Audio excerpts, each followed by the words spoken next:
Good evening, race fans, and welcome back to another edition of the Sim Racers Club, the Wheelman Showdown Series 150 here on 3Y TV. My name is Jordan Harnish, alongside producer Carlos Acosta. We have another great one here for you tonight, the Wheelman Showdown Series, the final race of the Wheelman Showdown Series coming up for you tonight. Slightly slim field, but we're expecting another great race here at the Rockingham Speedway. Carlos, what do you think about Rockingham?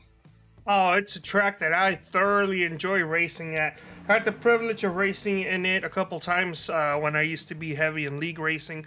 The very first time I ever raced this track competitively in the league in iRacing, I ended up taking home the checkered flag. It's a very interesting story and one that I kind of look forward to kind of retelling later on in the race today. But beautiful track.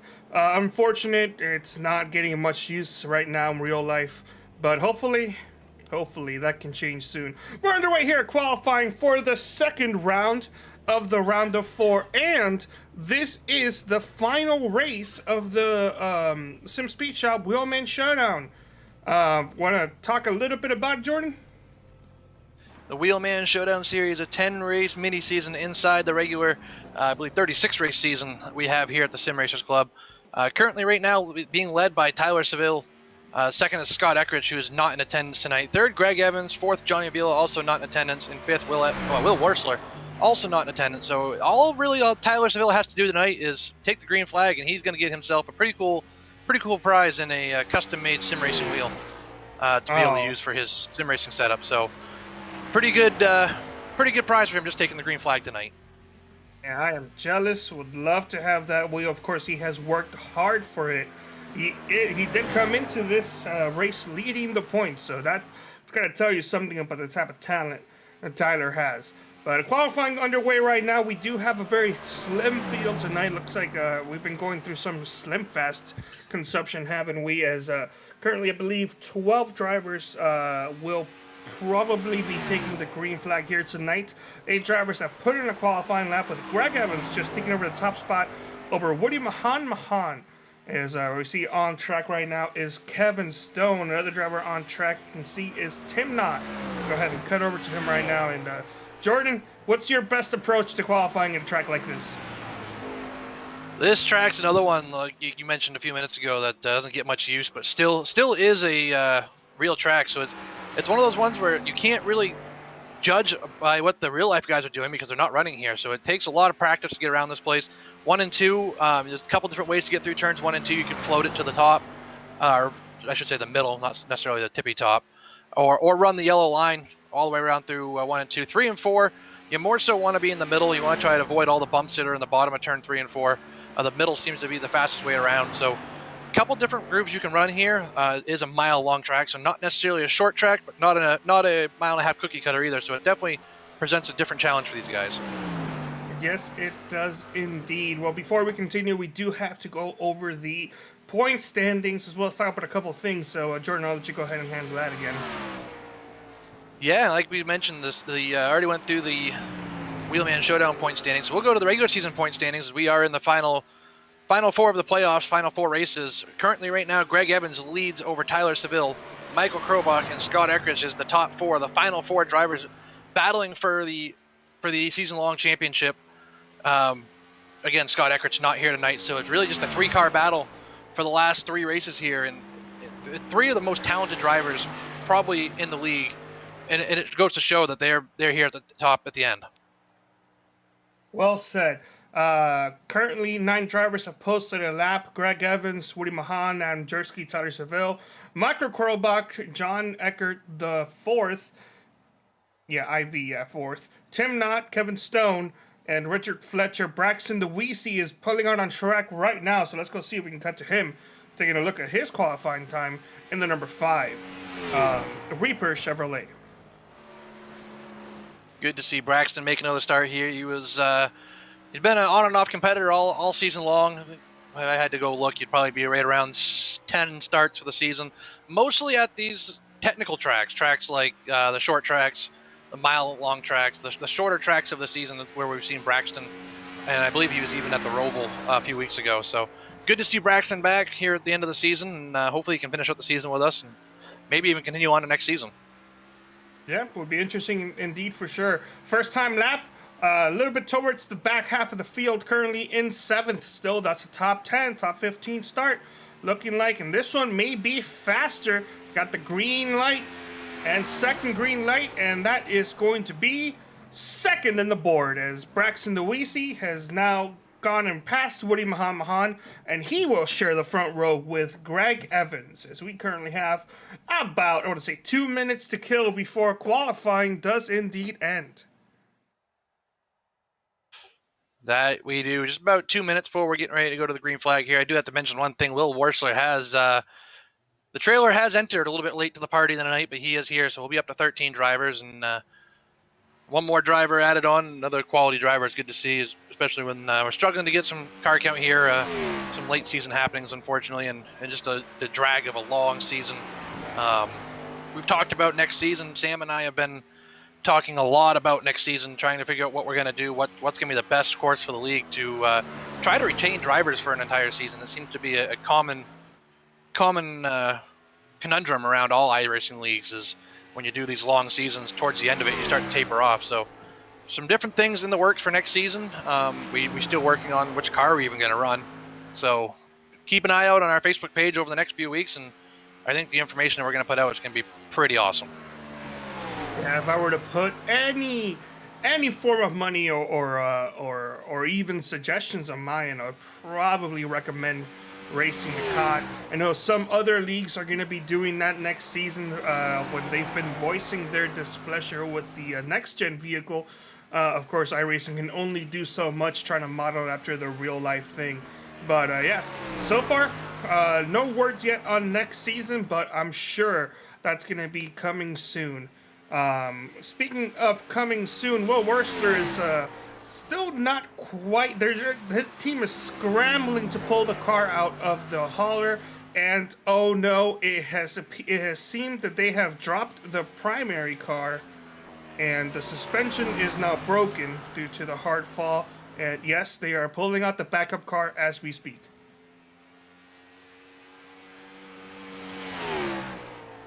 It's called Yes and Jordan. Need you to follow along with me.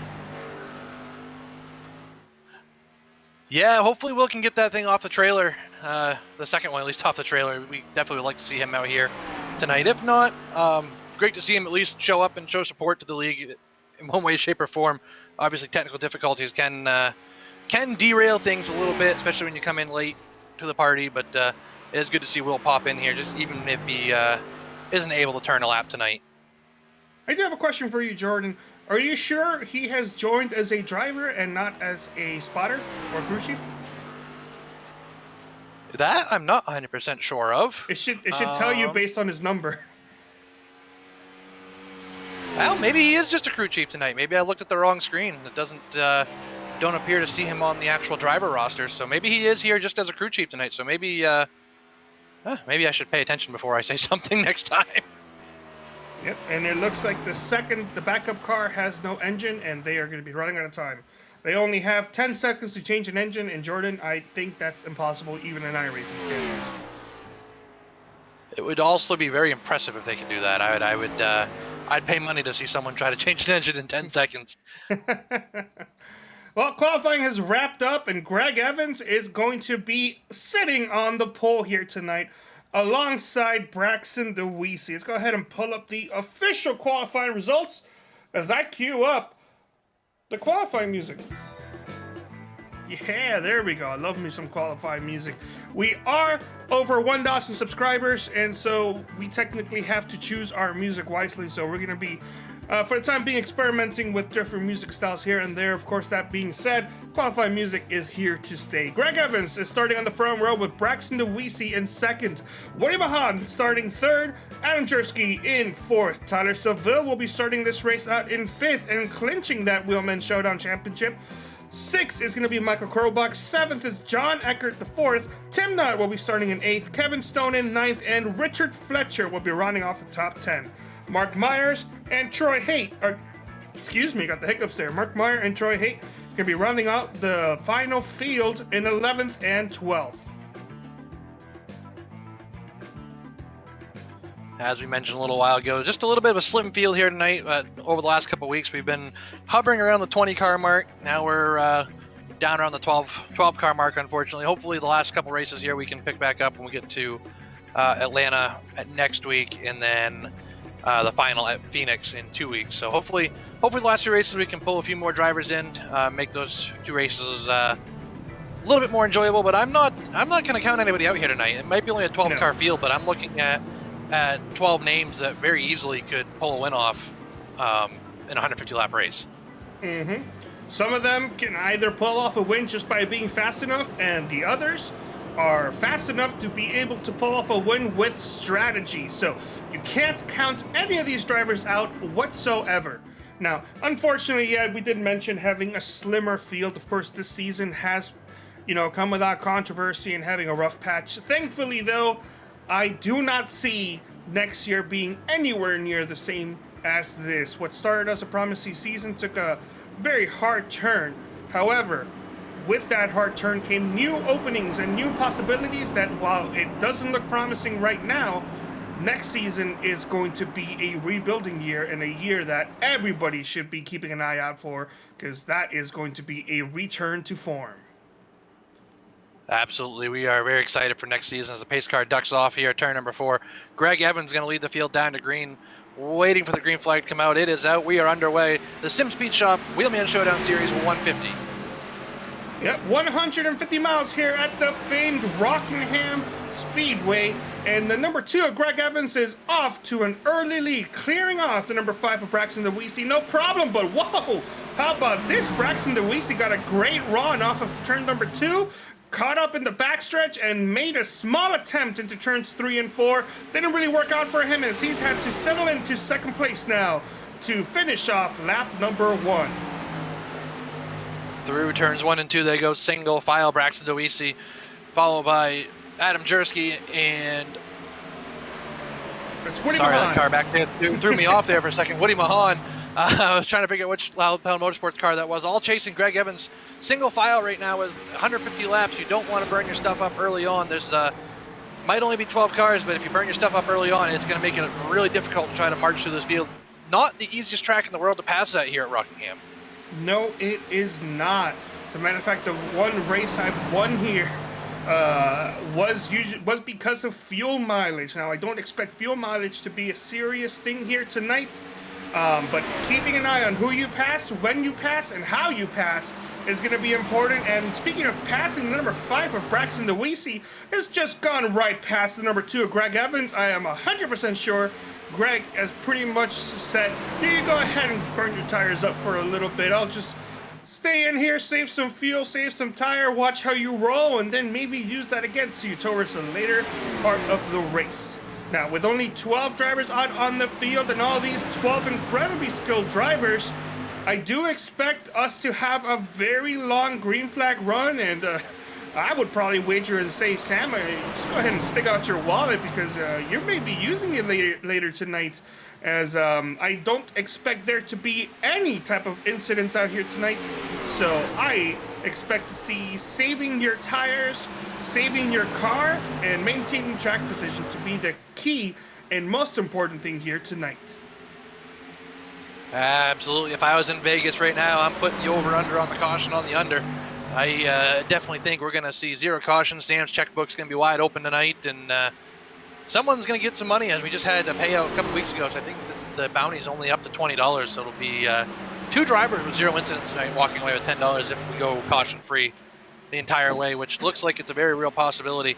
Looking at the point standings and Greg Evans leading the first couple laps here, Greg has a 9-point lead over Tyler Seville, who's currently running in it looks like 6th position. So all Greg Evans has to do is keep the 2 drivers he's fighting right now behind him, and he's making his life a lot easier in the next 2 races. That is true indeed. I want to quickly go back into the $20 payout that could potentially be happening tonight. Of course, that only goes out to the first driver that finishes the race with 0 incident points, and then the remaining $10, if it is a $20 purse, or every $10 increment from there, will be going out to a random driver that's finished with 0 incident points. So pretty awesome that, you know, we've cashed out a couple times. Unfortunately, though, it's so awesome. These drivers are too good that there's barely that much money in the pool to collect. So I'm sure that is a problem you guys are more than happy to have. Absolutely. Every time we have to open that checkbook, we have to do it with a smile on our face. It means we just had another fantastic race put on by these guys. And you mentioned it, there's been multiple times this season we've cashed that out. I don't think it's really gotten much more than $100 in at a time, which is 10 10 races with a caution before we had to cash it out. So back last season, I believe we had the caution bounty and it got up pretty high. I think $170 was paid out once last season. So to go from 17 races with a caution to, I think the max, like I said, was about 10, maybe 9 races in a row with a caution. It's pretty impressive. Cut that caution number down a lot, and that's one thing we like to pride ourselves on here is the clean racing these guys put on. We have, even when we have full fields, the drivers are extremely respectful in most occasions and can go 150 laps, 130 laps at a track like Atlanta caution free, no problem. Yeah. Now, of course, you know, big difference from last year and this year. Not to say last year was a mess. These guys were still clean last year. Great racing. Some of the lowest caution counts throughout pretty much all of the leagues I broadcasted last season. It was just unfortunate that there were, you know, many times where a race almost went caution-free and ended up with having 1 or 2 cautions. This year, same deal. It's just these guys were able to trust themselves a little bit more. Things went their way. And it's kind of a simple case of, you know, in order to finish first, you must first finish. You put yourself in these positions to have very, very clean races, and you're going to eventually have those caution-free races. So we saw them start to shape and take form last season, and this season, it's molded, it's almost perfected, and we're seeing a bunch of races go caution-free. And while Sam's checkbook is getting smaller, the amount that's being written on those checks are getting smaller as well. That they definitely are. You mentioned last season. I mean, I can count 4 or 5 times right towards the end of the season, even in the playoffs, where races would go a mile and a half tracks. We were doing 133 laps. They'd go 130 laps without a caution. Within the last 5 laps, you'd get a caution. And all the drivers were in the server just trying to figure out who it was that caused the caution so we could go find him with a baseball bat after the race. We all wanted that $10. I can remember multiple occasions. Everyone's like, well, who did it now? And unfortunately, it'd be something minor. It'd be a single car spin. Someone on old tires just lost the control of the car in the last 5 laps of the race, trying to push as hard as they possibly can. That was the cautions that were holding the bounty up last season, and that's what we've kind of seen this season.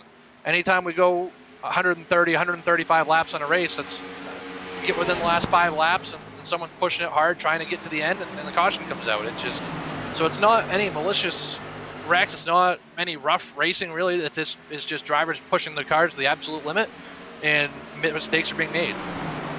Yes, well said. And I do remember, you know, some of them were also netcode. You know, you can't really do anything about that, as Greg Evans has gone to the inside of Braxton Deweese and is retaking the lead. He's decided, you've led enough, let me go on by, and Michael Krobach is following suit.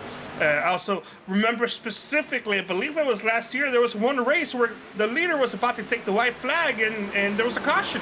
And that was the only caution of that race. So, yeah, that was interesting for sure. And, well, looking at the track now, Braxton Deweese has dropped from 1st down to 3rd.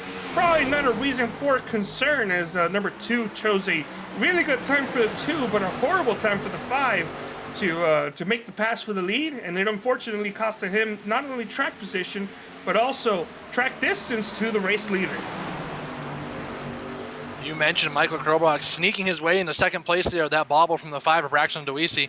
Krobach currently sitting 15 points behind Greg Evans, so even though he's running 2nd and ahead of Tyler Seville, he's 9 points behind Tyler Seville, 6 points behind Tyler Seville, 9 points behind Greg Evans. I can't do math today. And so the spots he's holding in front of the 11 are helping him gain on 2nd place, but with Greg Evans currently leading the race, that's not looking good for either of these 2 playoff drivers that are trying to chase him down right now.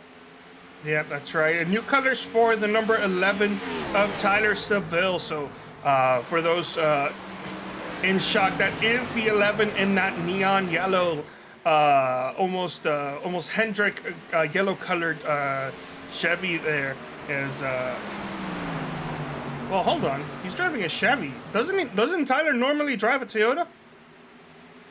I believe he usually does, and looking very closely at that paint scheme, I believe that is the. Looks like they might have just taken the car of Johnny Avila, who is going to be absent the rest of the season, and slapped an 11 on it and said, "Here you go, run my sponsors," so they get the TV time. So different manufacturer, different colors, different everything for Tyler Seville this week. That's true, and I'm being corrected. I'm being told that the E is silent at the end of the Weiss. So I've been incorrectly calling him Braxton DeWeese, but it's actually just Braxton DeWeese. So I do apologize, Chris DeWeese. No need to call in the hotline because we are working on it on the spot. And if I also butchered his name, please let me know how to correctly say it. We're trying the best we can. English is not my first language, but yeah, we're all having fun out here. And speaking of having fun, the number 11 of Tyler Seville is thinking about getting into third place and passing the number 5 of Braxton DeWeese, as he thought about it and then decided to check up, take it easy. I'm sure the majority of the field is understanding this race has the most potential to go caution-free out of all the races this season, not counting road courses. So he knows he has to take it easy, and he knows that he's currently the lowest of all the playoff drivers in the race right now. Absolutely. They didn't get here because they lucked into it. All these drivers that are in the playoffs have been here all season long. They've clawed and dug their way to where they are at right now, and the strategy they play is absolutely incredible, Carlos. The top 3 in the points here, they've absolutely incredible how they've been able to manage this entire season through the ups and the downs. Greg Evans went on a winless drought we didn't expect to see at all. Something like, I want to say it was close to 19 races he went without a win until last week. Then you got a driver like Michael Krobach, who hasn't won a race all season, but currently sitting 3rd in the season standings in the final 4. Adam Jersky-esque, because Adam Jersky did the exact same thing last year, was able to finish 2nd in the point standing. So just because you haven't won a race doesn't mean that you can't sneak a championship out of here if you play your cards right. Yep, I remember Jersky's run last season. What a fantastic drive. Unfortunately, was not able to fully reproduce that this season. However, that doesn't mean he is going to be going home at the end of the championship with his head down. He still drove hell of races, and he did a great job with them. Tyler Seville, big turnaround from last year. Not saying that he struggled last year, but just the opening to the season that the 11 had, winning poles left and right, and then getting multiple victories, turned the 11 from a good contender into a championship contender. And right now he is currently 4th and 3rd out of the 4 drivers, but that doesn't mean that is where he is going to end up the race. Number 11 is, of course, your 2021 Sim Speed Shop Wheelman Showdown winner and champion, I should say, and he is that for a reason. So look to see the 11 drive it away towards the end of the race. We also have Nikki Worsler out on Chad. Nikki, how are you doing today? Hope you're doing a great job. See, the number 11 is doing a fantastic job as well. Richard Fletcher currently in 12th, unfortunately, but that doesn't mean that's where he's going to finish. Taking a look at what other drivers are out here tonight, any other possible battles, as number 5 is just choosing to run that middle to outside lane, especially in 3 and 4, as he's doing a good job holding off that number 11. Great job holding off that number 11, and this is what I expected to see out of this track, as we mentioned earlier in qualifying. You can there's multiple grooves you can run in turn 1 and 2 that work, and you go into turn 3 and 4. Really, that middle to upper groove that we see the 5 of Braxton DeWeese running right now is the way to make the momentum work for you. You see him even up with the 11 of Tyler Seville in the center of the corner, and he's just able to pull that momentum down the straightaway and clear him going into turn 1. He's trying to run that outer groove and keep that momentum up. Possibly burn his tires up early on a little bit, and that's the best way to counteract it later on in the run here, 32 laps in.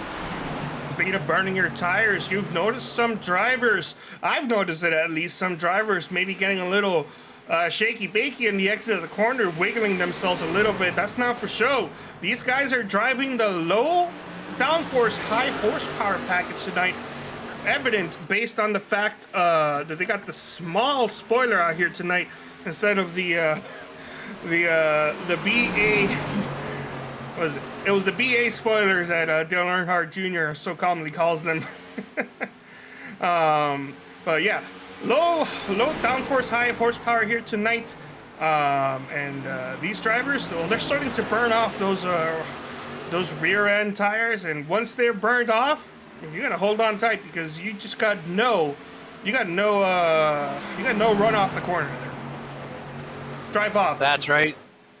Yeah, no drive off once you burn the tires off. And we mentioned a track like this, the Sim Racing Club has given these guys 4 sets of tires, the set they started the race and 3 sets in the pits. That would work out really well if there was a few cautions mixed into this. If there was a caution every 50 or so laps, you'd come down and take tires every 50 or so laps. But if there's not going to be a caution, then it's going to be really hard for these guys to justify coming down to take tires because you're going to lose so much track position. So really, I'm expecting if this stays green, a one-stop race, probably right dead smack in the middle, right around lap 75-ish if they can make it that far on tires. I know some guys, if they're anything like me, would not be able to make it 75 laps because by the time you make it 75 laps, you're facing the wrong direction. Oh. Because the rear tires are burned off the things. We see Michael Krillbach with a big moment off of turn number 2. That's what we're talking about. Once you light those tires up, they take off once you got 30, 40 laps on them. Our secret agent has informed us that they're expecting a one-stop race and fuel can make it about 84 to 86 laps. However, just based on the way we're looking at it now, I don't know if they can even make it that long on tires, but you gotta, we may see 2 strategies. We may see the ones that make it on one stop, and we may see the ones that try to do like the Formula 1 style 2-stop race where they're gonna bank on the extra grip to catch up on the pure road delta. But that'll be a little bit easier said than done, as unfortunately I find in iRacing, or at least in oval racing, it's not really a viable strategy in most cases. Taking a look at the 11, we were just talking about him a couple laps ago. He was running fourth. He was running in 4th place, third out of or last out of the playoff drivers racing right now. Since then, and this happened in front of my very own eyes, and I didn't even notice it happening. He's gotten past Krillbach. He got past the Weiss. He got past the Weiss and is now in 2nd, and he may be trying to run down your race leader. As a matter of fact, the last couple laps, he's actually been a little bit better. Let's take a look at the lap times. Look at that. Yeah, definitely a little bit better. It looks like the 11 was able to save his tires riding behind everybody here, and now he's decided, hey, we're getting 40 laps into a run. It's go time. Let's see if I can chase Greg Evans down. He's currently just about 3.5 seconds back, so he's definitely got a lot of room to try to make up. Don't know if Greg is taking it easy at the moment, waiting for Tyler to maybe catch up a little bit before he winds it back up again. But Tyler's definitely closing the gap right now, just little by little, trying to pick away at that lead. You're going to have to assume the number 2, Greg Evans, is taking care of his tires a little bit. We also saw him taking it easy to start off the race before he ended up passing Braxton DeWeese back for the race lead about 10 or 15 laps later. So you always got to assume that the number 2 has something up his sleeve, but currently the number 11 slowly reeling him in, and with only 42 laps in this race, he's got plenty of time. It's only 3.5 second lead. He has to manage it, though. He can't let that lead get any bigger. The moment he lets that lead get bigger, that's, I don't know. Every time the lead gets bigger, I say you got to add 5 laps to catch up on one of those small... To catch up to like 1/10 or something, you got to add like 5 laps. So every time it gets bigger and bigger, you're just adding laps before you can possibly make it work. Looking at the scoring pylon again, Tyler just nipping away, like you said, 1/10 at a time. He's doing a great job. It's just absolutely smooth, chasing that 2-car of Greg Evans down. I don't think he's going to get there before they get to make pit stops. And I was looking at some lap times here before when you were talking about Tyler Seville chasing down Greg Evans here, and they're about 2 seconds off the pace from what they started. They qualified most of the drivers in the 23.2 range, 23.4, right in that general area. And they're currently running 25.7s, most of these guys. So they've fallen off almost over 2 seconds at that point. And new tires could be a big factor here. So, I mean, we're 45 laps into a race. You're falling off over 2 seconds. if you pull into the pits, you do the math at a 25-second lap, you're going to catch somebody pretty quick. Now the problem with that is if you go in and pit, you're going to go at least 1 lap down, maybe even 2. So it's risk versus reward. You talked about that F1 style strategy where maybe you take 2 tires and you can catch up to that gap, but it's going to be a difficult challenge to make. That is the case indeed. I'm trying to see if I can pull up some lap information. Unfortunately, it won't be displayed on the chat, but it'll be something I can take a look at, such as 5-lap average, 10-lap average. But for the time being, I'm still working on that. As I want to know if these guys are going to continue to lose time, or if they're gonna, like, in some tracks, you know, you'll lose a couple seconds, couple laps into the race, or a couple laps into the fresh tire, and then you just hold it. You hold it at 2 seconds, 3 seconds for the rest of the run, no matter how old your tires get. And then some other tracks, you just keep on losing time until you have to go down pit road. So if this is one of those tracks where you only lose 2 or 3 seconds and then it just maintains, then pitting an extra time is not going to help you. You just do not have enough laps to make up the difference. But if you keep on losing time and you find yourself 7, 8, maybe 9 seconds slower than the fastest lap before you have to pit, maybe you have a small chance of catching up on that delta that you would have lost by going down pit road. Absolutely, and this is one of those tracks where it really depends on your driving style if you're gonna lose more and more each lap. And looking at some of these guys, I see some guys that have plateaued off, they've hit the proverbial cliff on the tires, and they're pretty well evened out at about 2.5 seconds off. I'm seeing some other guys that are falling back even further, almost 3 seconds off now. So it really depends on how well you take care of your tires. Your right front tire is your best friend here, and if you abuse it throughout the run, then trying to push it a little bit further is going to be a lot harder for you, as we're 50 laps into the run. And I don't see anyone coming down pit road quite yet, so I think the entire field's probably on the same strategy. Let's make it as long as we possibly can, at least get to halfway, make that pit stop, and then go from there. Let me see if I can take a look at the race leader's average lap time. And of course, well, we have, Krobach's going down pit road. Hold on, let's take a minor break here. Krobach, Adam Jersky going down pit road. Jersky, that seemed a little too quick there for my own liking. But both of those drivers are going down pit road, and you know, it's a little early. They may be trying to make it a 2-stop race. It's only lap 51. So you know what? Maybe we do have that going on. As I actually don't expect to see the majority of the field going down pit road right now. But let me quickly go back into what I was trying to say. Is actually, never mind. Half the field is going down pit road right now, and wow, Jordan, what do you make of this? Well, if you can't beat somebody by doing the exact same thing they're doing, so you see half the field going down pit road, half the field staying on the track. So varying strategies here. I wondered if somebody would do this. I was kind of surprised no one was going to try it on lap 50, but we made it to the end of lap 51, and that's when they decided to pull into the pit. So trying to get that one extra lap out of it. It'll be interesting to see where these guys come out. As you see the 69 Adam Jersky, 72 Michael Krobach falling just behind the leader, Greg Evans. And if you watch very closely, they're going to blow his doors off right here with these brand new tires, almost 2 seconds faster a lap. And I can imagine they're both going to be clear by the time they come out of turn number 2. Wow, you nailed that. Of course, you now have the difficulty of dealing with drivers who are faster or drivers who are slower than you. And at a track like this, you got to make sure you don't make any mistakes. Braxton DeWeese down pit road. Tim Knott also bringing his Toyota going down pit road. I forgot how to English there for a split second. I just want to quickly go over the lap times before these guys go down pit road. The average, the fastest lap that Greg Evans ran is a 23.78. The last time by, he ran at 26.04. Of course, he did have to deal a little bit with lap traffic, and he was running middle 25s. So it's going to be around there, and I've been noticing the lap times have been dropping. However, they've stayed around. They're not dropping as fast. They're staying around the 2.5 second differential. As I'm not seeing these drivers lose that much time, so not sure how well this two-stop approach is going to handle for the race. But if you're Greg Evans, you're the race leader. I think you're fine trying to make it and make it a one-stop race. But if you're outside of contention right now, outside the top 5, go for it for sure, as we are seeing some of these drivers do already. So far, the majority of the field has gone down pit road. 6th through 12. So technically, half the field has gone down pit road. Just one more driver than half the field has gone down pit road.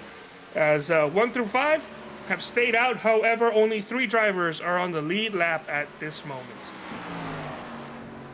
You mentioned that 3 drivers on the lead lap. We saw Krobach and Jersky pass Greg Evans as they came out of pit road. They went 2 laps down, pitting early, but they are flying their way back through the field. Now, at 2 seconds a lap faster, they're not going to hold that 2 seconds a lap faster for forever. They're going to be starting to slow down here within the next 5 or 6 laps, they'll slow down gradually till they plateau back out. So it'll be interesting to see if they're able to at least unlap themselves and get back on the lead lap. If they're able to do that, their strategy might work out pretty well for them. But then they got to do it all over again. That's the issue with this strategy, and that's the risk you try to take. Because can you unlap yourself twice after Greg Evans makes his pit stop, and what I'm assuming is probably going to be right around 15 laps. That's right. Being told they can make it, mid 80s, 85. Let's just go with that number there. If you're the race leader, what are you going to try to just split it in half, or the moment that the window opens, are you going to jump down in there based on what these guys have been doing? Man, I'm going to try to split it in half. I want the good tires at the end of the race, just in case I got to battle someone at the end of the race. I want the best tires possible. I don't want to pit too early, so that way I'm on a longer run towards the end. So if I'm Greg Evans in the number 2, Tyler Seville in the 11, Woody Mahan in the 84, I'm waiting as long as I possibly can. I might even try to stretch this out and go to the 80 mark, go to the 85 mark. If I can stretch it to that point, my tires are just going to be that fresher at the end of the run. Not only that, but you eliminate if the guys that pitted earlier, they go on the 50 lap strategy and they pit again on lap 100. You're only 20 laps away, so the tires aren't going to be nearly as bad as what they were the first time around. You're going to make it that much harder on them to get by you. That's true. I can agree for sure for Evans. However, with Seville, the fact that you're contending against Evans there for the championship, if you see that Greg Evans is going to try to make it and split it in half, or maybe even go further, I would say probably try to beat him down pit road a couple laps. See if you can capitalize on anything, because right now that lead is staying about the same. It's fluctuating up and down, and sure, lap traffic has something to do with that, but the fact that you're not really making up ground at the moment, you have to do something different. Absolutely, you got to try to undercut him at this point. If you're Tyler Seville or Woody Mahan, you want to come out ahead of him. You can undercut the 2 of Greg Evans by 2 or 3 laps and not really hurt yourself too bad. The problem is you got to guess when he's going to go, because you don't want to go 10 laps early, because then you are going to hurt yourself. He's going to have 10 lap fresher tires. He's going to come out of the pits and probably blow your doors off.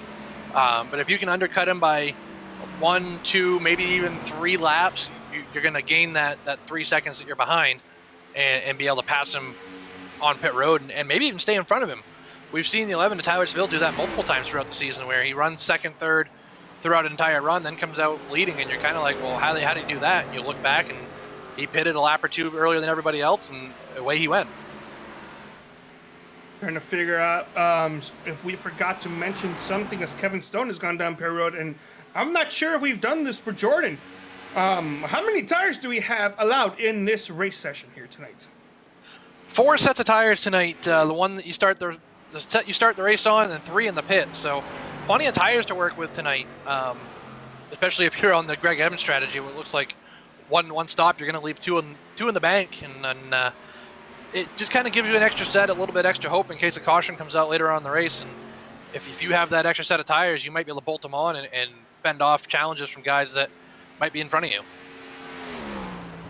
Well said indeed. So I don't expect tires to be that much of an issue, especially that we've gone the first 68 laps caution free. And I'm not really expecting there to be a train of cautions coming in, at least with enough space to make tires kind of a necessity. Excuse me, I got some hair stuck in my mouth. But yes, I've lost my train of thought as we are currently on lap number 69 here of 150. This race is going by very quickly as we'll just quickly go through the field. We got the 2 of Greg Evans leading the race right now, and I believe he will be leading the point standing after this race again. Of course, this is race number 2 of 4 of the final 4 for these final 3 championship drivers. Tyler Seville currently in second. The number 11 has been making his way up since the start of the race. Was a little bit slow at first, but got up to second. And unfortunately, it looks like he's kind of stalled out with the race leader. So 3.5 seconds, 3.8 seconds is usually we're going to be seeing the number 11 of Tyler Seville, unless something changes here soon, as he's kind of trying to let these drivers with fresh tires right up on by. Woody Mahan currently in third. Number 84 machine is not a playoff finalist, but is doing the best he can right now in third place. Final driver on the lead lap is Michael Krobach, who is currently the first driver of those that have gone down pit road, just unlapped himself. And you see, of course, Braxton DeWeese in 5th place, kind of battling for that first spot of drivers that have gone down pit road. Took a little bit longer than he wanted to, but he's finally gone around to number 2, Greg Evans. And Adam Jersky has done as well. We mentioned Adam Jersky and his success last season. Of course, this season wasn't able to replicate it exactly, but he's still doing a fine job. And Jordan, I'll let you handle the rest here, starting with John Eckert. Yeah, John Eckert running 7th. We see him just behind Greg Evans, trying to unlap himself as well. Tim Knott is going to be running 8th. Troy Haydt silently running 9th tonight. Marc Meyers, Richard Fletcher, and Kevin Stone round out the rest of the field. As we see, the 84 car of Woody Mahan has decided that lap 73, he wants new tires. He's down on pit road. I don't blame him. Isn't quite halfway, but is almost there. As this would be a good time to start it out. Kind of like a couple laps before halfway. Unfortunately, though, for Woody Mahan, I don't exactly see him making up too much ground. The differential between him and the next couple other drivers kind of seemed a little bit too big. So hopefully he can make something work. But currently right now, he is joined by Richard Fletcher, who is in 11th as he's down pit road right now. He was one of the first drivers to go down pit road. So actually pitting in a bunch earlier than I expected. So I'm not sure if this is an unscheduled stop or if it is a scheduled stop.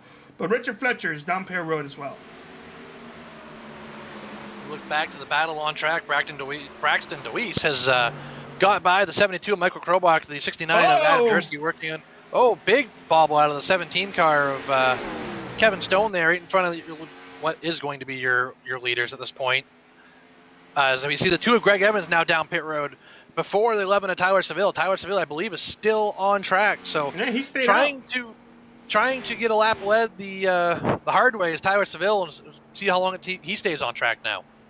Yeah, it's interesting to see, as I believe we do give out a point for leading a lap. I know NASCAR no longer does that, but I believe we do here still. And here comes the 11 Tyler Seville going down pit road. He will be losing some time to the race leader. Of course, this strategy is not going to work out for him, as I do expect Tyler Seville will probably need a caution to catch up to the back of the 5.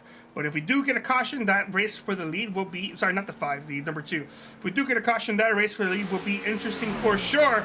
As there goes Braxton DeWeese, going right on by, and he's going to have a pretty big difference, lead, I should say, to the number 2 and the number 11 when the 11 does come out of pit road. But currently 1 2/10 second lead he has over the number 69 of Adam Jersky. As timing and scoring does its thing, trying to even out here, and everyone's sliding back into the positions they're in. You mentioned 1.3 seconds right now, Braxton DeWeese over Adam Jersky. Jersky then leads the 72 Michael Krobach. John Eckert currently running 4th after pit stops. Tyler Seville is slotted back out. Looks like right now, still timing and scoring, still trying to figure itself out. Greg Evans all the way back 10th. To 8th place. Tyler Seville into 10th. So big drop for these guys, but the biggest advantage they have is they now have 20 lap pressure tires than the guys who pitted on lap 50. So it'll be interesting to see how quickly they can chase the leaders back down. It should be pretty quick. Of course, Tyler Seville was shown a lap down for a split second. Back in the lead lap now. Of course, no problem there. We expected him to quickly make his way up to the front, but the gap that Greg Evans has to Tyler Seville has increased far more than I expected. It's well over doubled.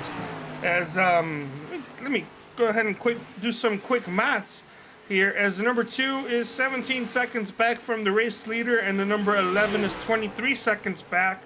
It takes 3 to 7 to make it 10, plus another 3 is 6 seconds. So it's doubled.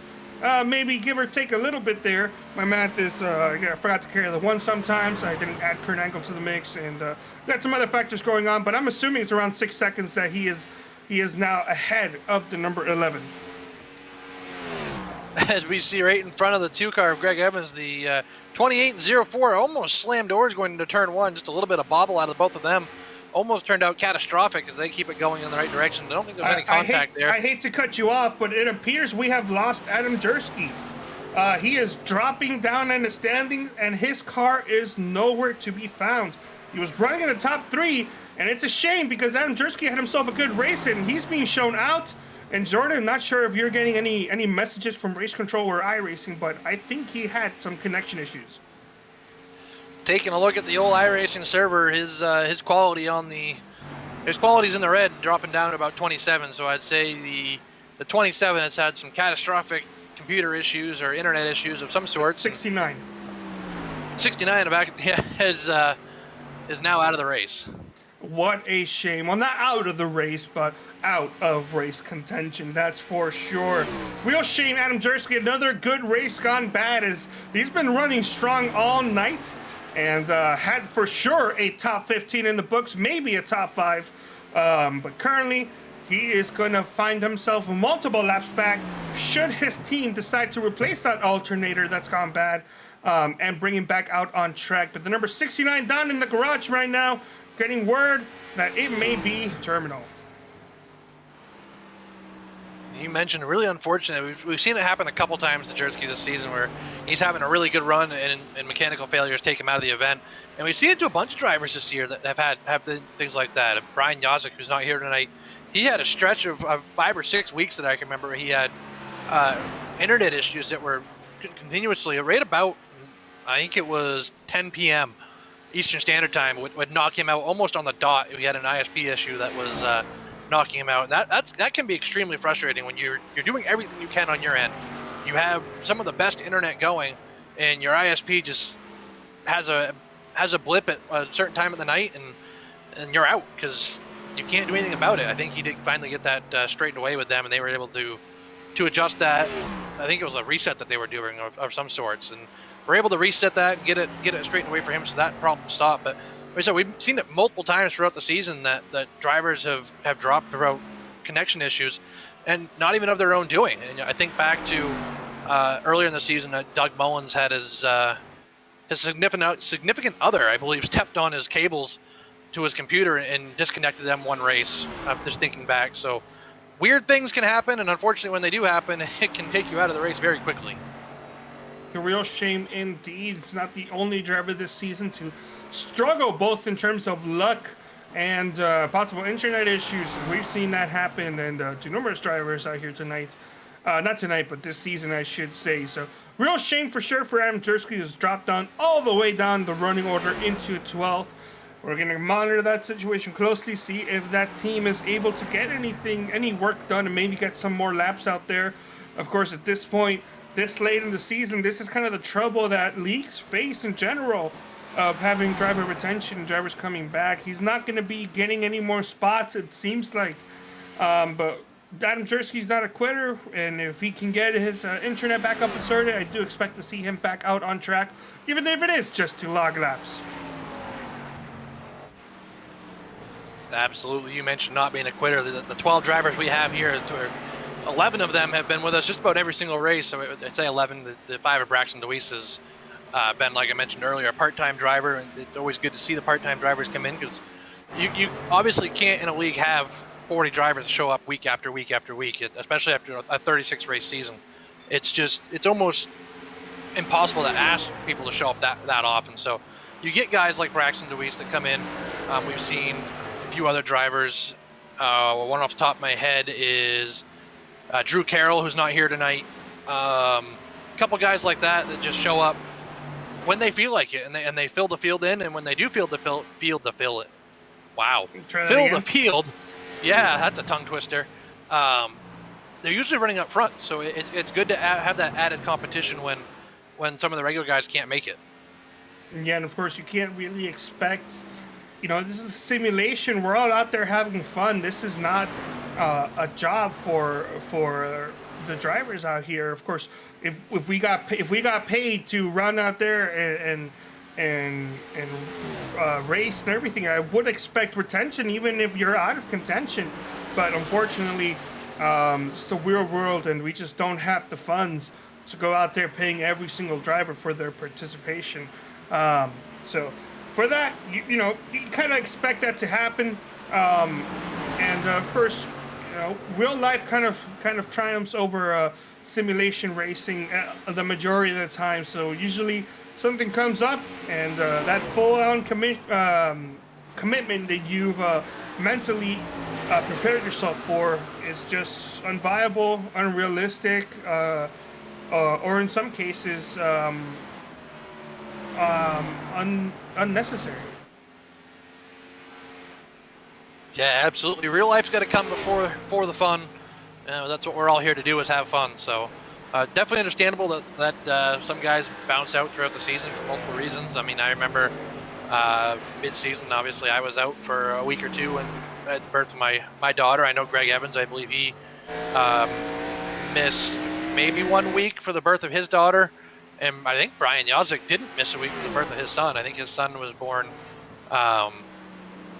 in a spot that he actually didn't end up missing a week. But a couple childbirths throughout the season in the league is something that is really great to see for all of us involved. And I know a few other drivers have had some other things that have popped up that took them out. And unfortunately, once they missed a week or two, they decided, hey, I'm out. I just kind of want to show up. I want to have fun. And I've noticed that from some of these guys, that when they do kind of take themselves out of the points race, that they tend to have a little bit more fun. As we have a battle for the lead right now, Greg Evans has caught the 5 of Braxton DeWeese, and he's motored right on by him. That's the difference between the new tires. He took him just about 20 laps to catch the 5 of Braxton DeWeese and then motor right on by him. And then I'm interested to see how far he can stretch his lead here, because this is about the same distance as, or it's a little bit closer if Braxton decides he's going to pit on lap 50 and break this up by 50 lap segments. He's a lot closer than he was the last time he made a pit stop, so maybe he can stay 1 lap down, and this strategy might work out for him. Might work out for him indeed, but I also want to mention Tyler Seville, currently in third. He's about 4 seconds behind, so he has been gaining some time on Greg Evans. So it looks like Tyler Seville has a faster short-run vehicle than he does a long-run vehicle, as it seems like he kind of stalls out there and doesn't really gain as much in the long run, but in that short run, he's gained over 2 seconds, unless my math was heavily incorrect, although I doubt myself many times. I do think I was kind of in a ballpark on that one, as he's just gaining some time, it seems, but the further he goes without passing DeWeese and trying to make a way out there, it's going to be looking less likely for him to going to win, as Michael Krobach is going down Pier Road. That'll be about 50 laps since his last stop. I would say about 49. And, with 50 laps to go, this time by, I should say, once the 2 crosses the line, it's about time for half the field to go start making their way down Pier Road. Absolutely, that's the strategy they're on, and I see multiple drivers, Braxton DeWeese, down pit road. Marc Meyers indicating he's going to be coming down pit road. Tim Knott, Troy Haydt, all deciding they're coming down pit road. So the strategies are there. The guys want to do 50 laps. They're doing 50 laps. They got the tires to do it, and it'll be interesting to see how it shakes out, because I don't expect to see Greg Evans, Tyler Seville, or Woody Mahan back down pit road the rest of the race. So it's all on these guys' shoulders now that are pitting here to try to outrun the guys that just pitted, and they're going to have 20 lap fresher tires throughout the rest of the race now. And unfortunately, I don't think that's going to be enough to make it work out there for these guys, as I don't know, they would kind of need a caution. At the same time, they also don't want a caution early on, because they are a lap down or 2. So it's difficult to say for sure, but unfortunately, I think the right strategy was a one-stop strategy. I think you're going to be right. Like you said, you in a situation now where you really do want a caution, but at the same time you don't. As we see a bobble out of the 45 of John Eckhart, really big bobble there. Good catch by him. Going back to these guys who just pitted, you kind of want a caution because you want to get back on the lead lap the easy way. But if you get a caution, then you're going to run the risk of the top 3 pitting and being on fresh tires, and you still have to start behind them. So you might get all that track position back, but it's really not going to work into your advantage. So I definitely think you're right. The one-stop strategy is probably going to play out to be the strategy that was the winning strategy tonight. Excuse me, you caught me with a mouthful of water there for a split second. Braxton DeWeese just ran the fastest lap of the race, and that is going to be one additional bonus point for the driver at the fastest lap of the race. So that's going to be going to to Braxton DeWeese. Should he continue to hold on to that fastest lap till the end of the race? Now, these drivers are probably want a caution. They will want that caution later on in the race, but unfortunately, in races like this, the best time, the highest chances that you'll see a caution come out is right when green flag pit stops happen, because you got drivers out there running slow laps with tires that are already warmed up, worn, and all over the place. And then they change those tires. They're able to run much faster lap times with colder tires, and you'll usually find them making mistakes.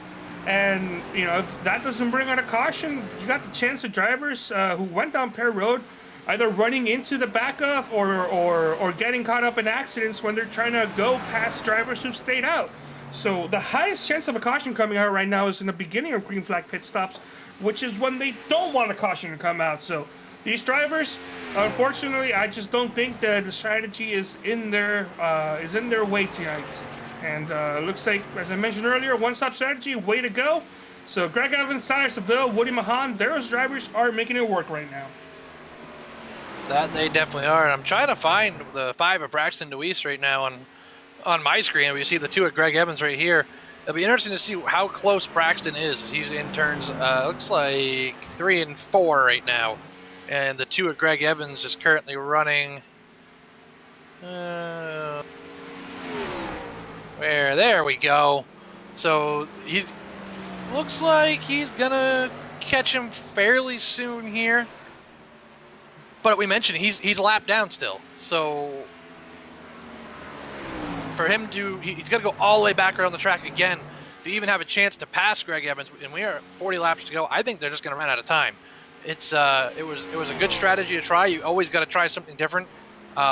They went into it knowing that that's what they want to try, and unfortunately, it's just not going to work for him. Yep, unfortunate indeed, as he's a little less than a half a lap behind your race leader, but as you mentioned, he's going to catch him, pass him, and then go around him again. So with 40 laps to go, it's just, I mean, it just doesn't seem likely.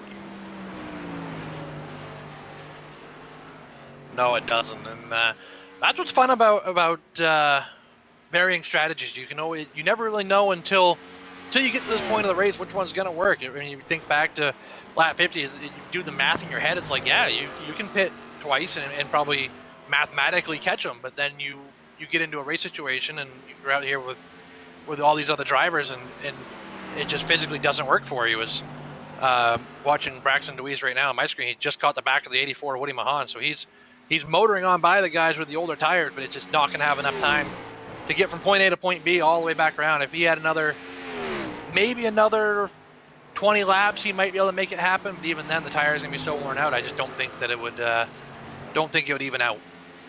No, unfortunately. I think one of the reasons as to why kind of like these F1 style strategies are so popular or so prominent in other drivers' mind is kind of the fact that you see yourself running slowly, 3 seconds, 4 seconds slower than the rest, than your fastest lap, I should say. And then you think to yourself, if I pit now, I'm going to have some fresh tires. I'm going to be just going past through it. And then you try to do the math. You try to see, okay, well, if I'm running 4 seconds slower and I pit now and I lose 30 seconds, or if I'm running 5 seconds slower and I pin down and I lose 40 seconds, then I just need this and so many laps for me to make up those 4 seconds. Pardon me, those 40 seconds I'm losing down pit road. But then you forget to account that you're gonna be fast for 2, 3, 4 laps, and then you're gonna be slowing down on top of that after that. So at least with me, I'm not a championship contender, but I always forget to do that part of the map, and I just look, oh man, I can catch up with this so many laps, I'm gonna be good to go. And then you find yourself finishing the race a lap down. That you do, and another point to that is if you're anything like I was when I was racing with these guys, it's you get frustrated. You get frustrated running on tires that are 50 laps old. You get frustrated with the handling not being the way you want it.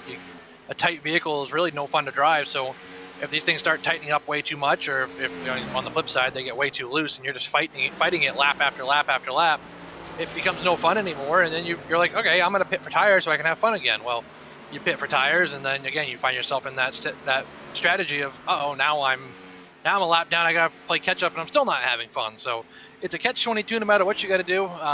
The guys that are good at saving tires are the ones that obviously run up front week after week after week, and it's a fine line to walk trying to save those tires and still be fast. And I wish I could have figured out how to do it.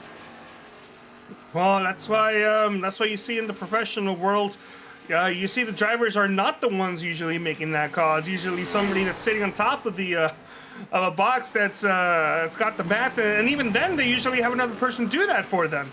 So yeah, they gotta, it's really hard to do if you're just one person, because you're doing all these things and you're still trying to drive a car competitively. Because the moment you start thinking about something else while you're driving and you're not paying 100% attention, you're just losing time, and at that point, it's whatever strategy you have is over.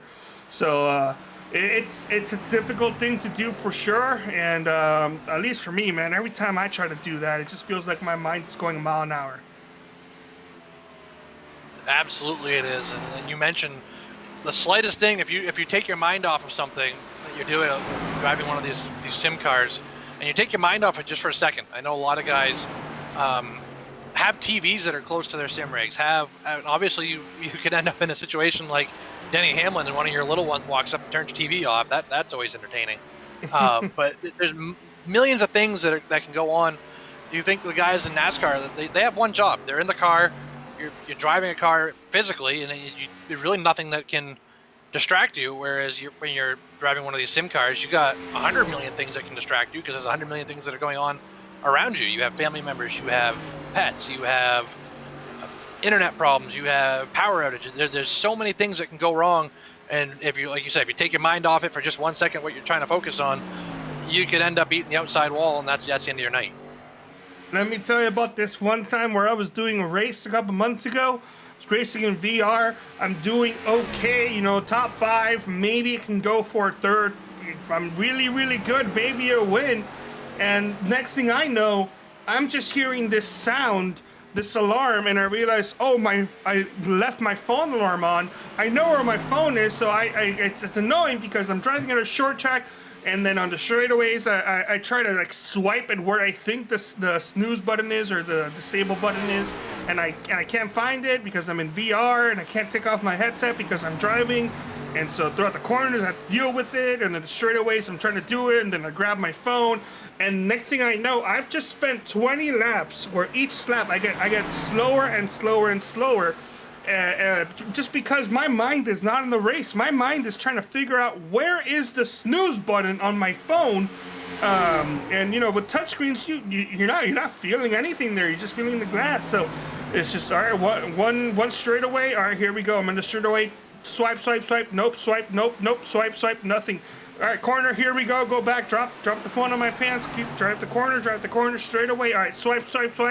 All right, and then just repeat till eventually I realized, I can just lower the volume, and I just threw my phone into the bag because I was mad.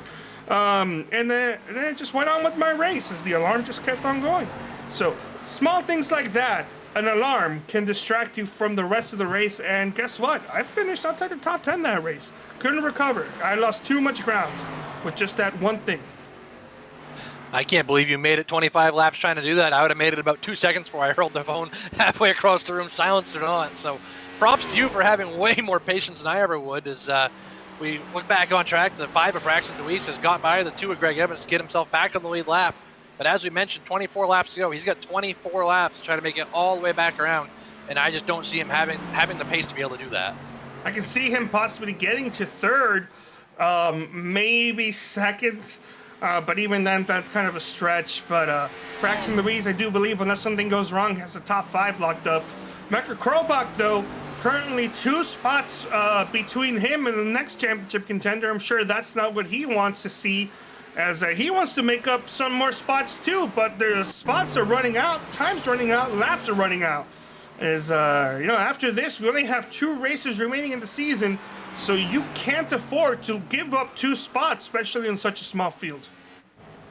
No, every point's going to matter going into the last few races, especially, like you mentioned, with the shorter fields. It's a lot harder if something goes wrong. For Greg Evans, if you think to this week, it's just thinking ahead, not saying what's going to happen, but if he holds on for the next 22 laps and wins this race, that's 2 wins in a row that the 2 car will have in the final 4. Say next week he has a rough race and for some reason he crashes out, but we only have 15 cars.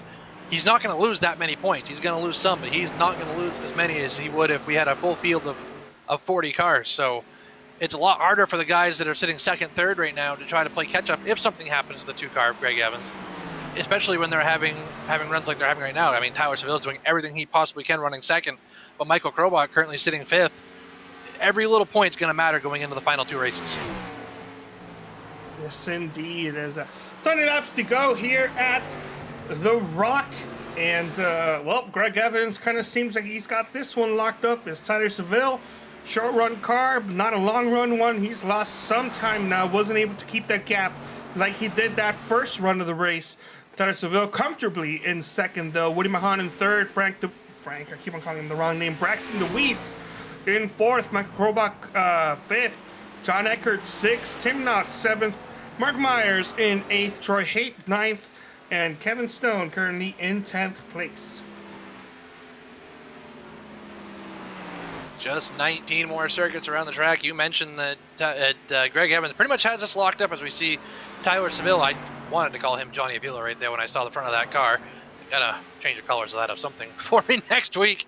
But we see him currently about 6 seconds back, doing everything he possibly can right now, and he really doesn't want to push it too much harder, because if he pushes it too much harder, the 84 of Woody Mahan, who is a little bit further back, still could have a chance to pass him and catch him. And as we mentioned, every point matters.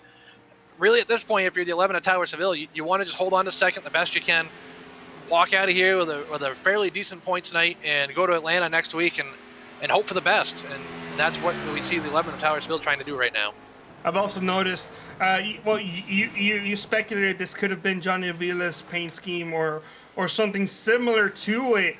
I should say that they slapped on that 11, but I'm going on and saying that is Avila's paint scheme, because if you look at that roof, not the roof, the name near the roof, you see the Canadian flag, and Tyler Seville, he ain't Canadian.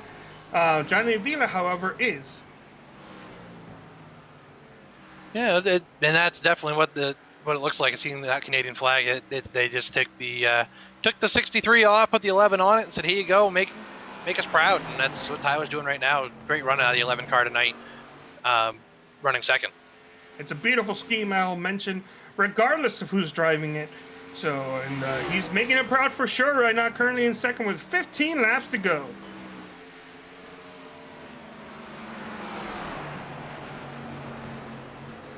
$15 laps to go, and it's clear sailing for the number 2 of Greg Evans. Just got a couple lap cars that he had to deal with at the 28 of Troy Haydt. And we see right behind him the 72 Michael Krobach trying to unlap himself still. Probably will be able to do so before the end of the race. Like I said, 14 laps to go. Should have plenty of time to at least unlap himself, but he's definitely not going to have enough time to catch anybody from this point forward. Braxton Deweese still not catching the 84 of Woody Mahan, closing the gap, but I think that what you see right now is probably what you're gonna have, unless something crazy happens, like a caution, someone spins out, something like that. With 13 laps to go, I don't really see any changes in the running order coming, but it is racing. That's why we run the last 13 laps. So something could happen. Yep, and I'm looking through the times, and it's exactly what I thought it could have been. We got drivers that have gone down pit road on lap 75, drivers has gone down pit road on lap 72, lap 100, lap 64, and guess what? They're all running relatively close lap times to each other, regardless of that differentials in tires. Most of these guys are running mid-25s. So that includes your race leader, and it includes the driver behind them that went down pit road much earlier than, or I should say much later than the race leader did. So those tires have evened out. Whatever advantage or disadvantage drivers had are gone, and at this point, you're kind of running where you are at, and that's where you are stuck. Absolutely, it's about 30 laps is what I noticed as the fall off, which is why I think the guys that the 50 lap stints thought that it might work, because they thought that, hey, we'll be faster for 30 laps, we'll be able to go for 30 laps, but unfortunately the fall off between lap 1 and lap 30 was just too much to be able to close that much of a gap. And like you mentioned, now they're all running the exact same pace, you got to try something. Like we mentioned earlier, you can't just do exactly what the leader's going to do. If you do exactly what the leader's going to do, you're never going to have a chance. You've got to try something. So props to these guys for thinking outside the box, thinking that they could maybe try to do something random. And who knows, if a caution would have come out in the middle of this race, it could have shaken up everything. And depending on when it came out, it could have trapped people like Greg Evans a lap down when they made their pit stop around lap 75. Well, with 9 laps to go here, and the field pretty much evened out into what I would probably just call 2 groups. And go ahead and pull up the track map here so you can get a quick visual representation. It's essentially just 2 big groups that are pretty much, if drivers are in the corners and there's nobody in the straightaway type of deal going on right now. But yeah, so unfortunately don't see cautions coming out here tonight. And well, Sam, you might as well get that checkbook, open it up, start writing some people's names, because I think at the minimum 2 drivers are going to be coming home with $10 in their pockets. You mentioned the bounty again, and like you said, we've gone green the entire way through here with 7 laps remaining.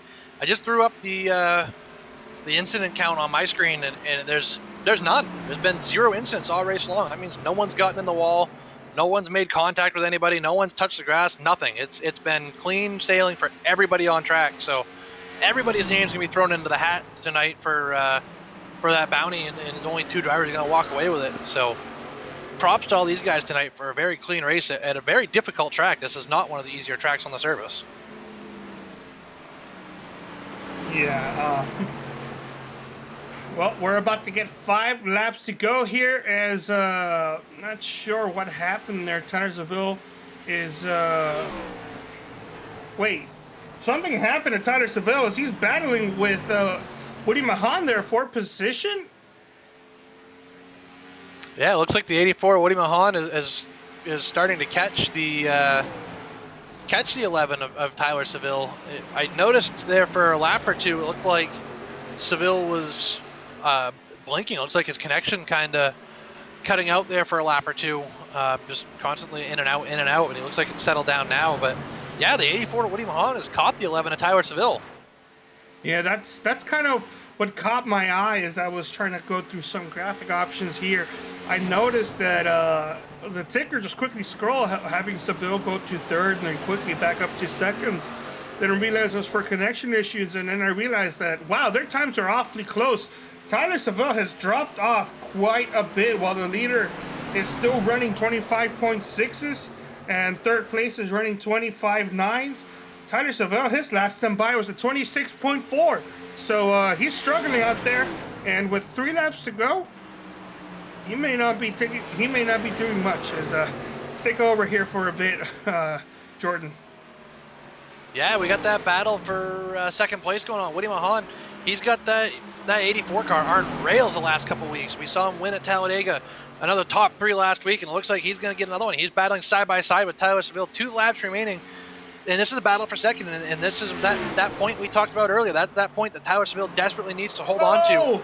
Going into the and there's contact. The 84 just barely into the left rear of the 11 of Tyler Seville. Both drivers keep it going, and Seville is able to gather it back up. The 84 Mahan lets him gather it back up and falls back in line. Definitely not what the 84 meant to do, as the white flag is out. Greg Evans on the final lap down the backstretch here. Last time down the backstretch, last time down 3 and 4, as the number 2 of Greg Evans is going to be looking for another victory, and race number 2 in the final 4, win number 2 for that number 2.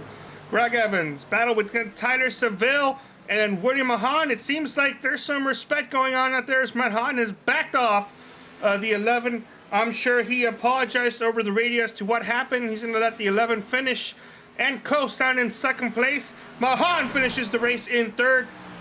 Braxton DeWeese will be coming into the line fourth. And Michael Krobach, who I believe, he's already finished the race 1 lap down. Congratulations to all the drivers. And I'm sure had Jersey issues not, had Jersey not had issues, he would have finished this race, resulting in a 100% finish for all the drivers.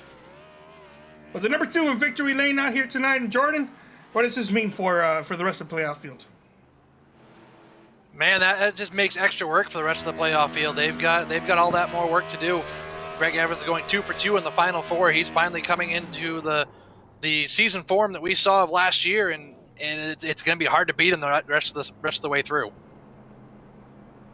Well said. As we're going to take a quick audio break while we get everything set up for final interviews, and we'll be right back with the rest of the running, or with the interviews, I should say, as number 2 goes down pit road.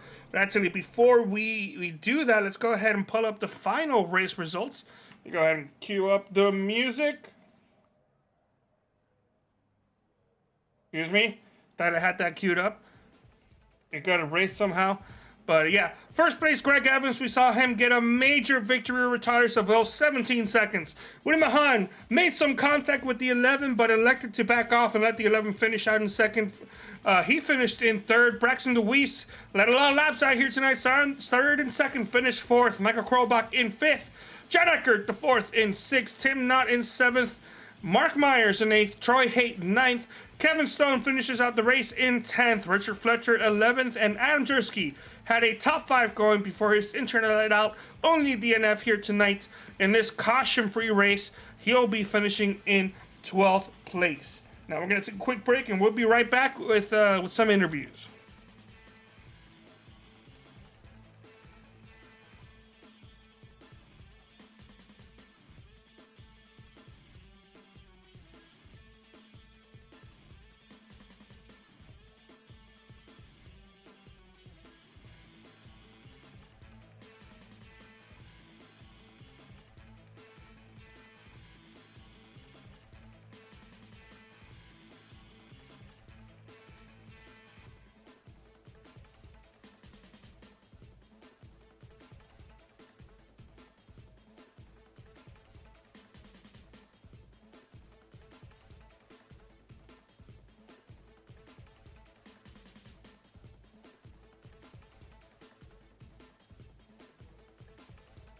Mike is hot. All right, welcome back, ladies and gentlemen. Walking down pit road, looking for a couple drivers. Looks like the only one we found tonight is Greg Evans. We're going to grab Greg Evans real quick here in Victory Lane and have a word with Greg. Greg Evans, you got a copy? Yes, sir. What a run for you tonight. You had the winning strategy out of everyone else. Walk us through what was going through your mind when they all pitted on lap 50. I really thought when I got to lap 60 that I was screwed, honestly. I didn't really, I was waiting on Tyler. I didn't want to, short pit and then him stay out and it'd be the right strategy. So I was like, well, let's try to get to halfway, then we'll pit. And about 13, 14 laps to go for halfway there, McCruchy came over the radio and said the right front wasn't looking too good. So I got even more nervous there. But once we made it to halfway, I was able to catch back up to Krobach and the 5 car. I can't remember what his name was there. And I knew he was in a pretty good position there after that. But that last run, I just really focused on saving that right front tire so it wouldn't have any issues, there in the last 15, 10 laps. It was a great strategy played by you, and great run all around. 2 for 2 here at the end of the season. You're really starting to come back into the form we saw you last year. what is it about the last couple tracks that really has played in your hand? To be honest with you, the 70 car is not here. Man, he's fast. There was so many times this year that I finished second to him. I feel like we were able to kind of keep up with him on a long run, but man, Scott's just tough. I hate, what happened last week. You don't want to win races. I mean, you enjoy winning races, but you want to beat the best guys out there. And like I said, Tyler's really, really strong. A lot of guys here are, but that 70 car, Scott, man, he's tough. But like I said, it's just kind of played into our hands this week and last week, and just have to go to the next race and try to do the same thing there as well. You mentioned the next race. We're going to Atlanta next week. What's your thoughts going to Atlanta, and is there anyone you want to thank for your run tonight? Yeah, man, I'm really looking forward to Atlanta. I think we'll have a pretty good run there. I think I have to look back and see how we did earlier on this year, but anyway, I think Steel Horse Racing team, those guys are amazing. Wheelman Engineering came on board. So I got my contacts up there in Connecticut. Got to thank those guys. Maverick Concepts, I'll Race a Knife Flag, Hacksaw PC, of course, for the PC, and Sam Maxwell Custom for the steering wheel. Just thank all you guys for everything you do, and thank you guys for broadcasting it. Well, congratulations on another win here tonight, Greg, and we look forward to seeing you next week at Atlanta. We'll see you there. Have a good week, guys. You as well, sir. As we look down through pit road, I think we have able to catch up with the 84 Woody Mahan. He is emerged back from his hiding spot. So let's see if we can grab the 84 Woody Mahan really quickly. Woody Mahan, you have a copy, sir. I'm here. Another solid run for you tonight. You're really coming into form here late in the season. A win and 2 top 3 finishes in the last couple of weeks. What's going on, my friend? I have to be honest. I got no idea. A little bit more practice than normal, but nothing special. Maybe I'm focusing more. Who knows? I don't know.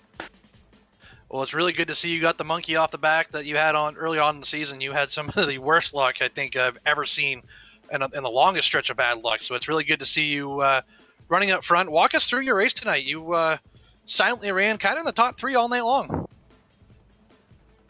Yeah, so it came down to I had one shot to make up enough time on Greg to try to undercut him. And as soon as my fuel window opened, the big question was, are we going to try 3 stops? Obviously, the 2 stops, Mike tried the 2 stop, and you saw, he just didn't have it at the end. So when that time passed, I had one shot to jump him and Greg, and I ended up 2 seconds behind Greg. But, it was just trying to hit marks and save the tires. You slide the tires in entry of 1 and entry in 3, it just kills everything super fast. So be easy on your equipment. It was definitely looking like it was working out well for you. We saw you had the late battle there, catching the 11 at Tylersville. Slight contact was made. You let him go. Was that just a case of the tires sliding late in the run? So the punch was I was late on the brakes trying to outbrake him, and then I got him, and then so he fell off a cliff there at the end. I made up a massive amount of time, like in the last 7 or 8 laps, and I charged up and kind of ran high to try to cut the corner out of 3, and I hadn't done it the whole race, and the rear tires broke free, and I met the wall. Well, it was a great run for you tonight. Anyone you'd like to thank for your run? Yeah, you guys in the booth for doing this. I super appreciate you and Sam both for putting the league on. I appreciate you guys. All the boys at LPM, Alliance RVs, Clipping That Apex, Go Fast, Don't Die. The LPM groupie that's waiting for me to get to bed. I got to thank her too. I think that's it, yeah. Well, another great one for you, Woody. We hope to see you next week in Atlanta, and congratulations tonight. Thanks, man. See you guys. That will do it for us here at the Rockingham Speedway, the Sim Speed Shop Wheelman Showdown Series. 150, the final race of the Wheelman Showdown Series. Congratulations to Tyler Seville for winning the Wheelman Showdown Series this season. Absolutely great run in the 10-race mini season. Wish we could have caught up with him tonight. He had to split out a little bit early. On behalf of Carlos Acosta, my name is Jordan Harnish. Thank you for joining us for 3 Ride TV. We'll see you next week.